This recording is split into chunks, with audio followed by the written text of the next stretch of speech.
যুক্তরাষ্ট্রের president Donald Trump ইউক্রেনকে নতুন অস্ত্র সরবরাহের ঘোষণা দিয়েছেন। পাশাপাশি রাশিয়া যদি শান্তি চুক্তিতে সম্মত না হয় তবে রুশ পণ্য কেনা দেশগুলোর উপর নিষেধাজ্ঞা আরোপের হুমকি দিয়েছেন। মস্কোর অব্যাহত হামলার প্রতি হতাশা থেকে তার এই বড় ধরনের নীতিগত পরিবর্তন এসেছে।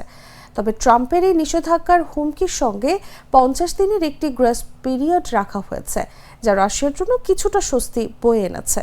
এতে রুবলের দরপতন রোধ হয়েছে। হোয়াইট হাউসের ন্যাটো সেক্রেটারি জেনারেল মার্ক রুটের সঙ্গে সাংবাদিকদের মুখোমুখি হয়ে ট্রাম্প বলেন, তিনি রুশ প্রেসিডেন্ট ভ্লাদিমির পুতিনের প্রতি হতাশ এবং ইউক্রেনের জন্য $1 বিলিয়ন মার্কিন অস্ত্র সহায়তা ঘোষণা করেন। ট্রাম্প বলেন, রাশিয়া যদি 50 দিনের মধ্যে শান্তি চুক্তিতে না আসে তবে রুশ পণ্য আমদানিকারক দেশগুলোকে সেকেন্ডারি ট্যারিফ বা নিষেধাজ্ঞার মুখোমুখি হতে হবে। ট্রাম্প বলেন, 50 দিনের মধ্যে যদি সমাধান না হয় তাহলে সরাসরি 100% ট্যারিফ বসবে।